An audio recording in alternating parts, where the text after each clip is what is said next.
I think that's a really good point that you make there, Jeff, that actually there are some good things happening in the community. And there may be people watching today that probably are having a wake-up call, thinking, I thought I was a supporter, but there is genuine concern that if I were to like something that's been said, or if I was to post something, that the backlash is going to come on me.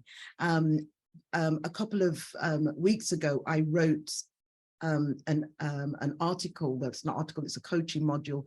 I called it the Incentive 5, which means the 5 investments that I think people need to consider when they're going into or wanting to become an ally. And, you know, it's about the time commitment, the social capital, I think, you know, the fact that I could lose friends or get into an argument over Sunday dinner, or have someone fall out with me because I'm supporting this cause. A lot of people don't think about that. What about the emotional investment? So there is a big ask on people. So let me go to Rab, and then I'm going to open it out. Can we really expect in this tough, hard climate for people to really step forward? And I'm sensing that we need allies and not just supporters. What are your thoughts on that? Yeah, I think we can. I think that's where we need to nudge people towards, is proactively doing the research, getting to the truth, and also giving it a shot, giving it a try in a safer environment. You know, perhaps having a debate, a discussion like this with colleagues who are very nice and very supportive, and you know, getting familiar with the language and the issues. I think that these are important steps. I don't think it's anything that is it's not going to be revolution. But it's a gradual nudging of people towards understanding the basic premise, which is that we're talking about human rights, and we're talking about the treatment of people as equals, and these are fundamental to our growth and success as a society. So I think that those kinds of things are definitely what's on our agenda as an organization. Yeah. And as a leader in my own organization, I want to push myself, and I want to encourage others to take a step like I do. I'm probably quite high on the extreme version of risk taking, so I might go a little bit further than others might, and I fight like cat and dog with my partner's parents when they come round for Sunday dinner about everything and anything. So and the, LGBTQ issues included. So it's not. I think we certainly shouldn't be scared of asking the question. Definitely. Yeah, there's that allusion to that social capital, you know, having a Sunday dinner and then having this argument break out. Emma, is it realistic to expect people to step up as allies, given what's playing out in this community today? So actually, I come back to Rab's point around the values of who you are as an individual, and go on that next step on that journey. Take that next step. You know, whatever it is, whoever you are, I think it is. For me, there's some things that, you know, it's about doing the research, but also getting a little bit angry about what's happening. You know, for me, it is a disgrace that conversion therapy is still legal in the United Kingdom for LGBTQ plus people. It's a horrific practice. There's been conversion therapy bans now in a number of countries around the world, but here we still struggle with it. It's a horrific practice. So if you don't know about conversion therapy ban, do the research. And if you are as angry as I am that it's still around, then this can give you the motivation to step forward to be more. Find sounds terrible, find your motivation to get angry. You know, I'm really angry across the continent of Europe. The UK is now 17 for LGBTQI rights. Wow. 17. And for trans rights, we're 23rd.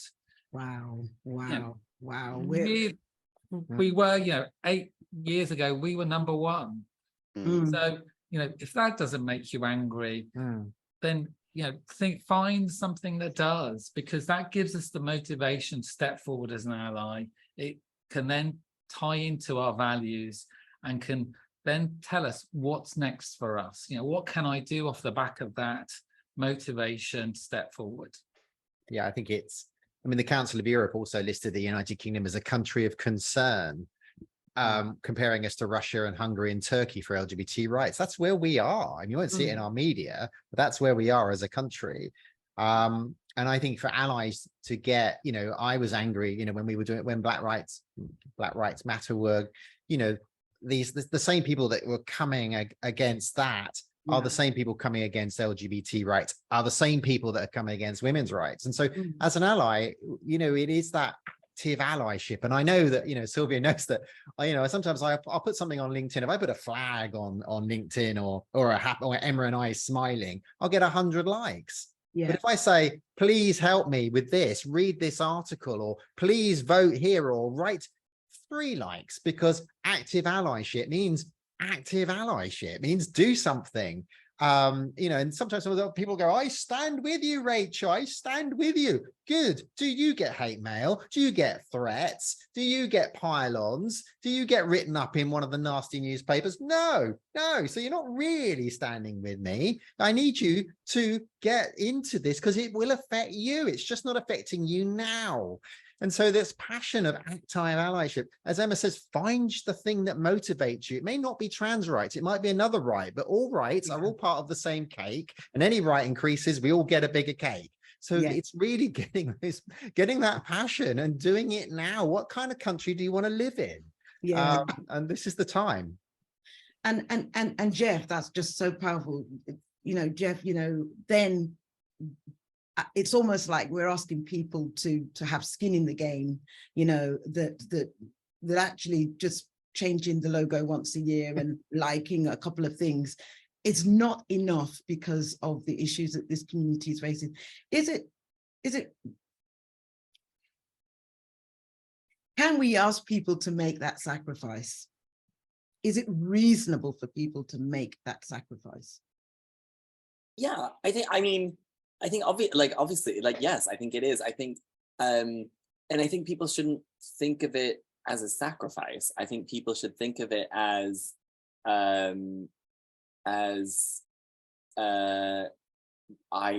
common decency. It's like manners almost to me. I think it should be as something intrinsic to just existing in a world, because I think as human beings, I think what's been really interesting, and something that I've been reflecting on a lot recently, is I think there's been, since sort of COVID and even building before COVID, I think one of the things that's happening across Western society in the UK is I think we've lost a sense of community. And I think that is a really tricky thing, where I think COVID sometimes helped it, but also almost isolated people more, and people have become, and in some ways it's almost natural when, to varying extents, I think lots of people are worried about their finances, people are worried about the world, they're worried about, things that are happening. So you become very inward looking. You become very much about, making sure that you are okay and the people around you are okay. And we almost forget to check in on the people that we don't know. And I think the problem and issue with that is that actually the power that comes from community building and coalition building is much stronger at creating social change, because I think I look at the government now and the government we've had for years at this point, they're not going to do anything to help any of us. They're busy arguing about who gets a peerage, and how many people in the world are ever in this country will ever get a peerage, and who broke the lockdown rules. Yeah, exactly. So they don't actually care about us. And we need to care about each other and helping each other, because, you know, in some ways, you know, I think of things like, you know, the rainbow list that Rachel and Emma were talking about, where the UK is 17. And in some ways I'm like, yeah, that's great. Like, we can ban conversion therapy, we can do all those things. I think that's important. But also, like, is that going to stop me getting harassed when I'm walking down the street in a crop top and like a skirt? No. And that happens also because, you know, the times when I've been harassed publicly, very few, if any, people around me do anything. Yeah. And I think that's particularly present and happens to trans people and people who are gender non-conforming. And so that's the sort of thing, like, I want people to be I think it costs very little to look out for each other. And, you know, it can be very scary to intervene in those situations, because also, if no one else is doing it, you don't want to do it because you don't want to be the person that person turns their attention to.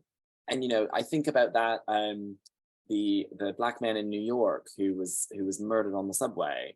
And, you know, there was so many people around and no one did anything. And I think that's an example of which, like, we've become so like, well, I don't want to inconvenience myself. And it's like, well, at some point you will be the person who has it. And we've all had, I think so many of us have had experience of being uncomfortable in public, someone doing something, you know. And so I think that is where I would like to see, you know, sort of take it away from that realm of, you know, the sort of higher level thinking around human rights and politics, and instead just focus on what kind of world do we want to be living in, and what kind of people do we want to be to other people.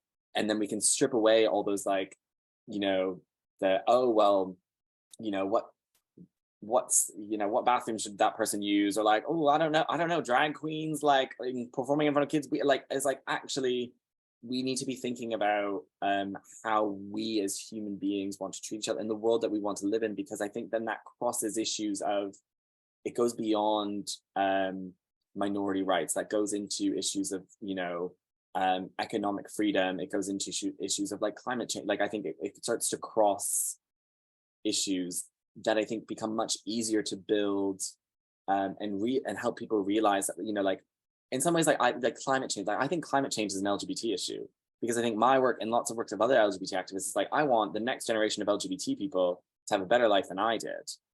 But also, if they're going to live in a world that's like underwater, then like, what's the point? What's the point of queer liberation if the planet is not a safe place for people to live? And so I think that is like, we almost need to expand our thinking to understand that, you know, yes, it might not be, you know, what, you know, the process of gender recognition may not have any impact on doesn't have most impact on most of the population, but there are other issues that do cut across these issues, but marginalized people are more particularly affected by them. But it will help you as well. Yeah, Go ahead. I was just going to say that really resonates with me, and the word I'm thinking about is selfish.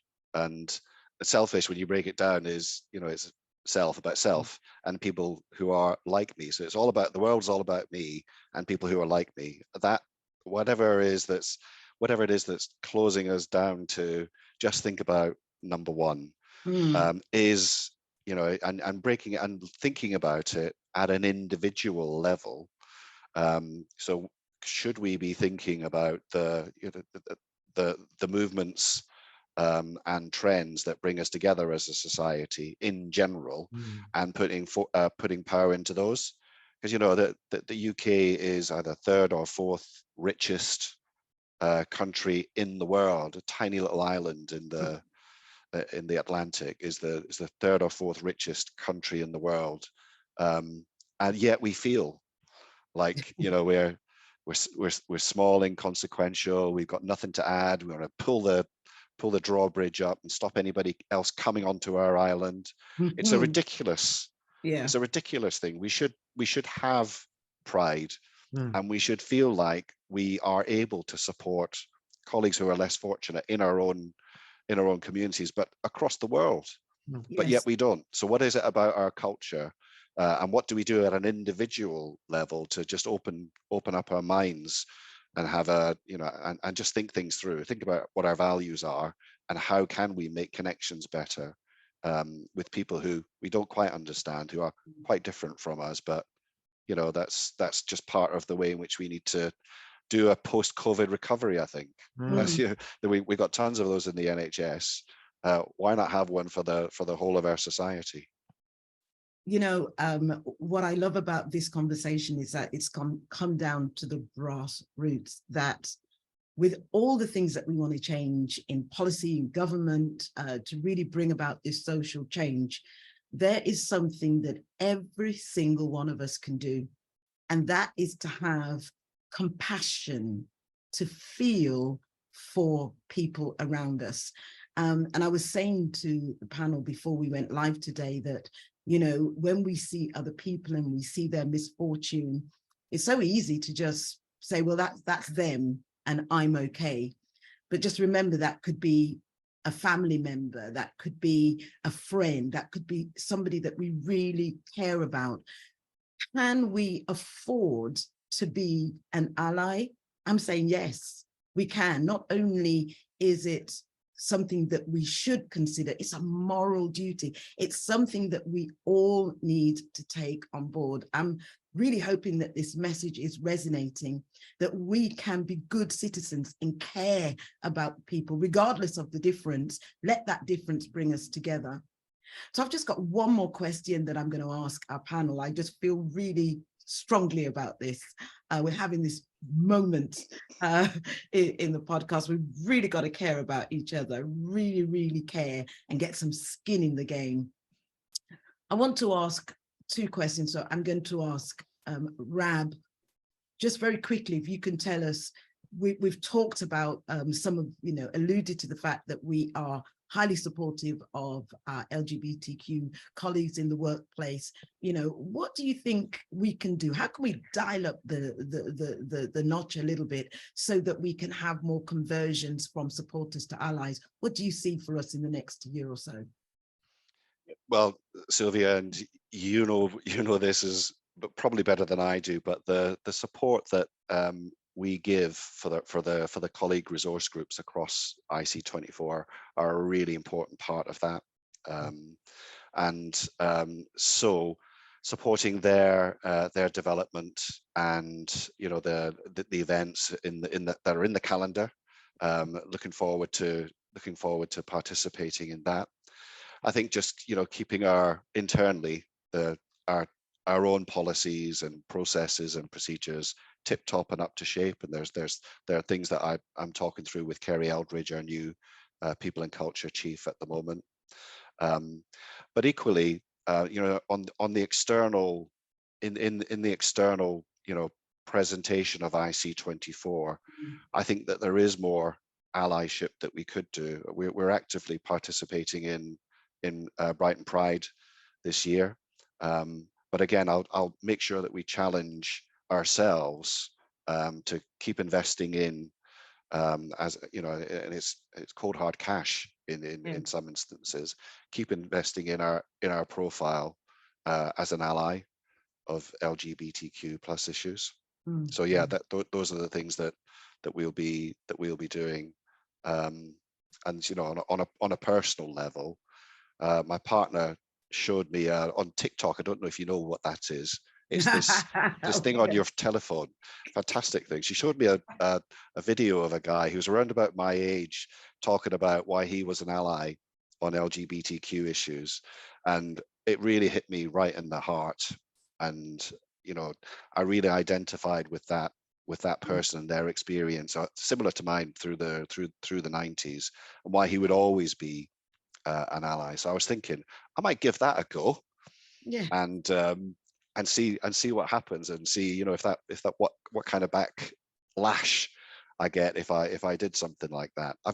Or support. You might actually find that actually people, and maybe that's what we should do. We should get people to our leaders to say, this is why I am an ally, and really make that distinction between being a supporter. An ally is going to have skin in the game, and we're going to feel it when we're allies. yeah, I really love that, Rab, and I really love your commitment and your support and your openness in terms of how we can move forward together personally and also as an organization. So thank you so much. And then I'm going to quickly ask Rachel and Emma, what do you expect of organizations today when it comes to, you know, progressing in this space? So for me, it's about having skin in the game and having visibility. So let me just share sort of two things.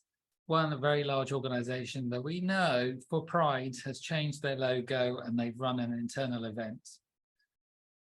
And the question in my head is that it? What more are you doing? You know, you're a big organization. Is that it? Is that where you're going to go this year? So for me, it's about having skin in the game and having a step forward. We did a recorded session with one organization that said, for Pride, could we repurpose some of your clips and play them through our logo? And I wrote back and said, no, why don't you record your own clip as an ally and step forward?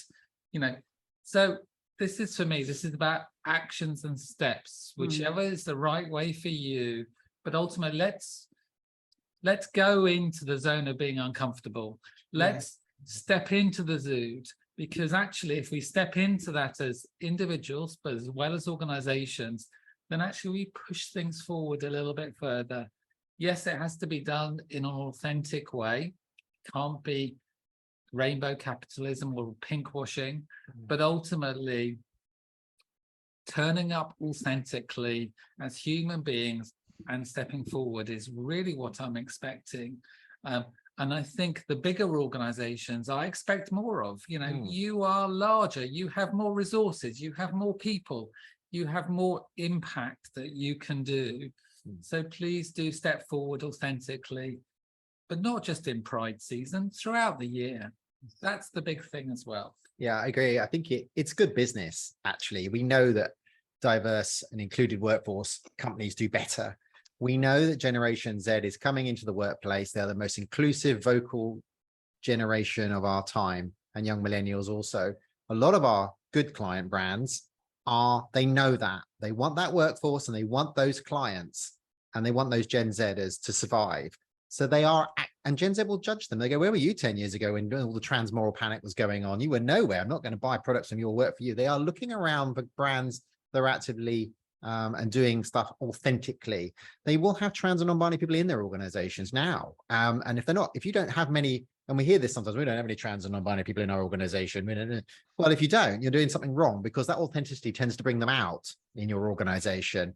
So it is that authenticity. You've got to be able to cut that DNA within your organization, your senior leaders, your HR training, your policies, your healthcare, your active brand recruitment, you sending out into the job market, and your active allyship. Brands should be speaking up for trans and non-binary people, for the LGBT community. And then when you get the 2-day social media pile-on, sticking with it. It's when you back down, you lose the nasty right wingers, but you also then lose the LGBT community, then you're nowhere. So you're always going to be right in history by supporting LGBT people. You get 2-day pile-on on Twitter, then carry on. And it's that authenticity that's so important, because, you know, Gen Z is coming and they're expecting you to be like that. I love that. I love that. Thank you so much. And finally, Jeff. Yeah, I think I would echo a lot of what people said. I think the thing that I would say, and I would encourage people to think about, is I think we have lost the idea that progress is a fight. I think there's been this almost inertia that it's sort of like the arc of justice bends to, you know, that sort of quote that I can never actually properly articulate. Like and I think there's almost this idea that like it will just happen. That like these things just like, you know, yeah, maybe we take a step back for a year or two, but like it'll move forward. And I was like, yeah, but that happens because people fight. You know, the liberation of, like the Stonewall uprising and sort of the birth of the modern LGBT movement did not happen because we were playing nicely, or that we were just sort of being like, hey, do you mind just like not throwing us in jail? It was because there was direct action taken. And I think we've sort of seen this policing of ideas of what is appropriate protest and how, it's like, oh, and there's sometimes this weird revisionist history that happens from anti-trans like columnists and people of saying, oh, well, 20 years ago, like they didn't, the gay activists, they didn't conduct themselves, like they weren't loud. And I was like, the lesbians have sailed into the Houses of Parliament. Like, there was far more radical things happening 30 years ago than is happening today. Like at this point, it's like you even the idea of a protest is essentially almost criminalized in this country. And so I think I would encourage people to remember that these things happen because people fight. And so when you see people, particularly minorities, going to what may seem desperate lengths, and and this is across different strands of activism, so whether that's Just Stop Oil, Extinction Rebellion, Black Lives Matter, like across all of these groups, think about, before you judge the action and the protest, think about why it is that they're at the point that they feel that this is necessary, and think and come from it from that perspective. And then when you do that, think about why is it that they're at this point, and can I do something to help them so that maybe they don't have to be driven to this level of extremity. And I think that would be sort of the encouragement I give. Wow. So I tell you, we've come to the end, and I'm really left feeling provoked about this compassion for others. And as I close, I just want to leave you with this, that as we've heard, progress is a fight. Nothing comes without hard work. I believe it was Vidal Sassoon that says success is the only time where success comes before hard work is in the dictionary. We've really got to get in there and feel. No one else is coming. So if we're waiting for others to come and clear the way, what part are you playing? What part am I playing in really pushing forward and making a difference in this fight, this social injustice, this fight, this battle that we are all in, and that will impact all of us. So in closing, I just want to absolutely appreciate our panel today. They have been amazing, absolutely amazing. I want to appreciate Rachel Reese and Emma Cushton of Global Butterflies. Thank you. I want to appreciate Jeff Ingold, freelance LGBTQ+ media social consultant, who's just really touched my heart. Everything's just touched my heart. And also our Chief Operating Officer, Rab McEwen. It's been amazing. And so the call out, if you could just remember, be consistent, be authentic, be a true ally. See you next time.